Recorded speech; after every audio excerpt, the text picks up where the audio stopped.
Salut tout le monde, j'espère que vous allez bien et bienvenue dans cette nouvelle vidéo. Donc aujourd'hui, je vais vous présenter 3 habitudes à mettre en place dans votre vie et qui vont vous aider à avoir beaucoup de succès. C'est 3 habitudes que moi-même je fais déjà depuis plusieurs années et qui m'ont énormément aidé dans tous les aspects de ma vie et c'est pour ça que j'ai voulu vous les partager aujourd'hui. Et vous allez voir que c'est 3 habitudes qui sont plutôt simples à comprendre et même faciles à mettre en place et donc vous allez pouvoir commencer à les appliquer dès la fin de cette vidéo. Donc, guys, avant qu'on commence, comme d'habitude, j'apprécierais énormément si vous pourriez mettre un like. C'est quelque chose qui va tout simplement montrer à l'algorithme que la vidéo mérite d'être mise de l'avant.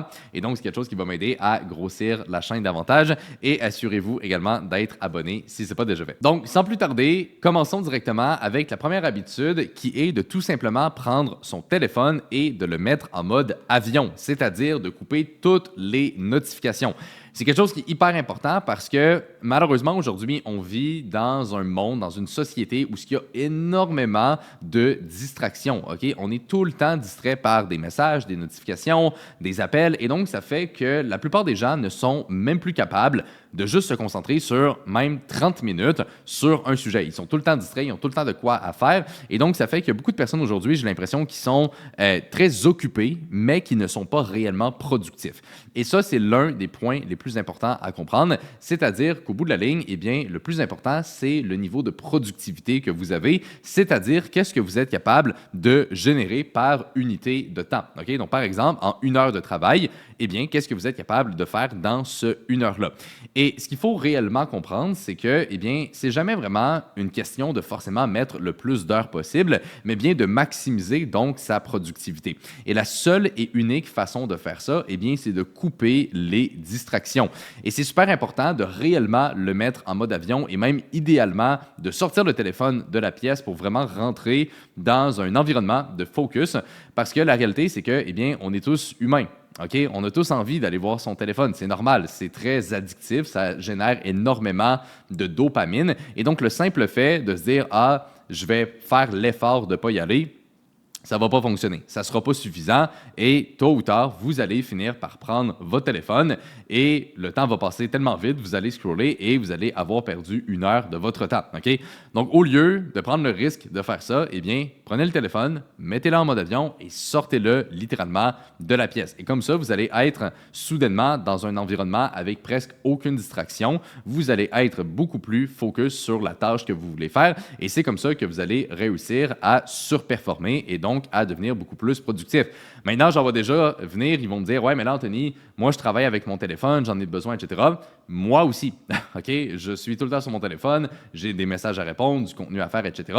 Donc, je travaille avec mon téléphone. Par contre, quand je suis focus et quand je suis vraiment dans une session de travail qu'on appelle deep work, donc on rentre vraiment dans quelque chose de très important puis on est focus, eh bien, même moi, personnellement, je vais sortir le téléphone de la pièce et je n'y touche pas, OK?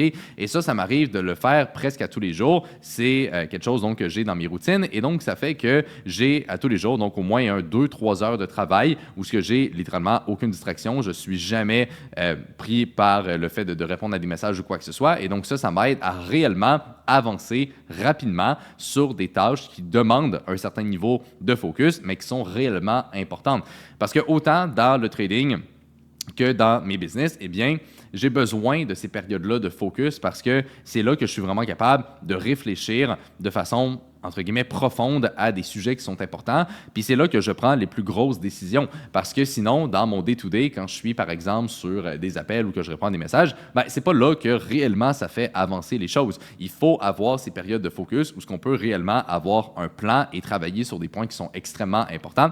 Et donc, le fait de mettre son téléphone en mode avion, eh bien, ça sonne très simple dit comme ça, mais ça fait une énorme différence. La grande majorité des gens ne font même pas l'effort de faire ça. Et donc, si vous êtes capable de mettre cette habitude-là dans votre vie, vous allez devenir quelqu'un de beaucoup plus productif et vous allez être capable de réellement accomplir ce que vous voulez. La deuxième habitude à mettre en place, c'est de chronométrer les tâches que vous faites. Donc, on reste un peu dans le même univers, c'est-à-dire d'être productif et d'essayer d'accomplir le plus de choses possible en le moins de temps possible.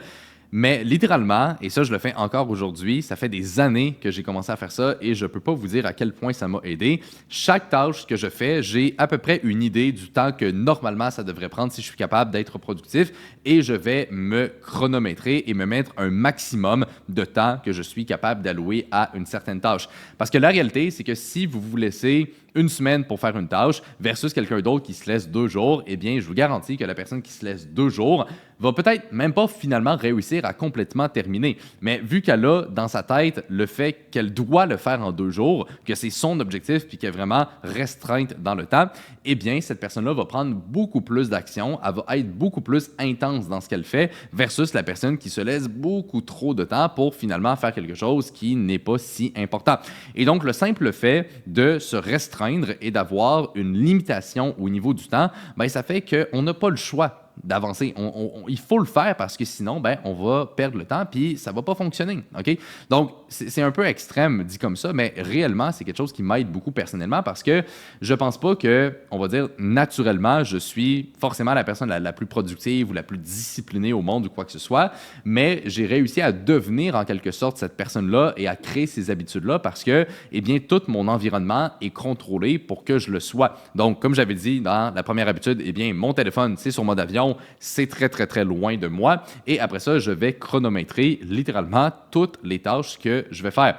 Ça sonne peut-être un peu intense de même, mais je vous le dis, j'ai fait le test de le faire et pendant quelques semaines, j'avais arrêté de le faire juste pour comparer. Ça m'aide-tu vraiment? Est-ce que c'est vraiment si efficace que ça?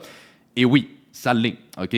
Donc, prenez l'habitude de vous chronométrer littéralement avec, par exemple, votre ordinateur si vous travaillez sur vos écrans ou littéralement juste un chronomètre que vous achetez physiquement.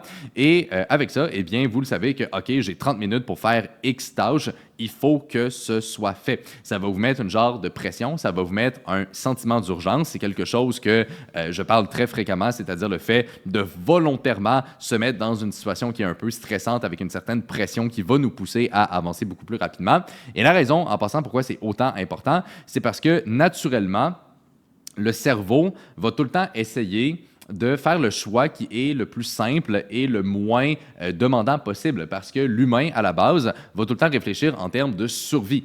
Mais aujourd'hui, dans notre société, eh bien, c'est pas le fait de travailler un peu plus ou d'être un peu plus vite dans ce que vous faites que vous allez donc menacer votre survie ou quoi que ce soit. OK? Mais le cerveau n'a pas eu le temps de s'adapter aussi rapidement que notre environnement. Et donc, ça fait que naturellement, eh bien, on va tout le temps vouloir prendre le choix le plus facile qui ménage le plus d'énergie et qui est donc le moins forçant, tout simplement. Et donc, si volontairement, on n'est pas capable de se mettre dans l'autre situation où ce que là, on a comme un peu un sentiment d'urgence pour réellement avancer rapidement, ben, le cerveau ne va pas faire ce choix-là à la base. Et donc, c'est pour ça qu'il y a beaucoup de gens qui se disent étant lâches ou qui manquent de focus. C'est pas tant qu'ils manquent de focus forcément, c'est qu'ils n'ont pas l'environnement qui leur permette d'être focus. OK? Donc, comme je disais tantôt, si mon téléphone est à côté de moi, j'ai des messages, des notifications, j'ai aucune limite de temps dans ce que je fais, ben, c'est sûr que je ne vais pas forcément avancer. Mais si je fais l'effort de me mettre dans cette situation-là, ah ben là, j'ai plus le choix d'avancer et ma productivité vient de doubler. Encore une fois, c'est super simple, mais ça fonctionne. Donc, appliquez-le, c'est super important. Et la troisième habitude qui m'a énormément aidé à avoir le succès que j'ai aujourd'hui, c'est de tout simplement planifier sa journée la veille. Donc, à tous les jours, je vais prendre peut-être un 5 à 10 minutes, c'est pas très long, pour réellement mettre sur papier qu'est-ce que je vais faire le lendemain. OK? Donc, quand est-ce que je vais m'entraîner? Où sont mes meetings? Quand est-ce que j'ai ma période de deep work? Quand est-ce que je fais du contenu? Quand est-ce que je réponds aux étudiants dans le programme de coaching? Bref, littéralement, OK, tous ces points-là sont déjà organisés la veille. Souvent, j'aime bien être organisé même je dirais 3-4 jours à l'avance. Et la journée donc d'avant, je vais tout le temps faire, on va dire, une deuxième organisation où ce que là, je vais juste peaufiner la journée, m'assurer que tout est bien structuré, que tout rentre dans mon planning. Et donc ça fait que littéralement, à tous les jours, quand je me lève le matin, je sais exactement qu'est-ce qui s'en vient. Je sais où sont mes meetings, quand est-ce que j'ai mon deep work, quand est-ce que je vais m'entraîner. Bref, littéralement, toutes les tâches que j'ai, c'est tout le temps planifié d'avance. Je fais, comme je dis, donc une première planification quelques jours en avance. Et donc, à tous les jours, eh bien, je vais repeaufiner la journée qui s'en vient pour m'assurer que tout fit dans mon planning. Et ça, c'est honnêtement, là, l'une des habitudes les plus importantes. Il y en a tellement, OK, des habitudes que j'aurais pu parler aujourd'hui, mais celle-là est vraiment, vraiment, vraiment, vraiment importante. Et donc, par la suite, eh bien, si votre journée est déjà planifiée avant même qu'elle commence, eh bien, ce que ça va vraiment vous apporter, c'est que vous n'allez pas vous poser 10 000 questions. OK? Vous n'allez pas vous dire, ah, ben, qu'est-ce que je peux faire aujourd'hui? Est-ce que je devrais faire ci? Est-ce que je devrais faire ça? Non, vous allez juste le faire. OK? C'est aussi simple que ça. Et ça va être donc beaucoup plus efficace aussi parce qu'il n'y aura pas ces périodes-là de, ah, ben, je ne sais pas trop quoi faire. Est-ce que je devrais plus travailler là-dessus? Ou, ah, non, je pense que je vais aller faire ça. Tout ça, on met ça de côté. OK? On planifie sa journée et littéralement, on fait un peu comme si on était un robot et on fait juste accomplir le plus de tâches possible. OK? C'est quelque chose qui fonctionne hyper bien. Puis ça revient un peu à ce que je disais au niveau du cerveau puis au niveau du fait que naturellement, on va tout le temps choisir l'option la plus facile. C'est sûr que si vous laissez des trous dans votre journée ou ce que vous savez pas trop qu'est-ce qui s'en vient, ben, naturellement, vous n'allez pas être porté à vraiment être le plus productif puis à trouver quelque chose d'efficace que vous pouvez faire. Tandis que si tout est planifié à la lettre, eh bien, c'est comme ça que vous allez finir par progresser et réellement accomplir ce que vous voulez. Donc voilà, guys, ça fait déjà le tour des 3 habitudes que je voulais partager avec vous aujourd'hui. Donc, ces 3 points qui sont extrêmement importants. Je pense que vous voyez également qu'ils sont un peu tous en symbiose et que c'est vraiment en appliquant les 3 aspects en même temps que vous allez avoir le plus de résultats et que ça va décupler ce que vous allez être capable d'en retirer. Donc, guys, j'espère que vous avez apprécié la vidéo. Si oui, mettez-y un like et là-dessus, eh bien, on va se retrouver tout simplement dans la prochaine vidéo.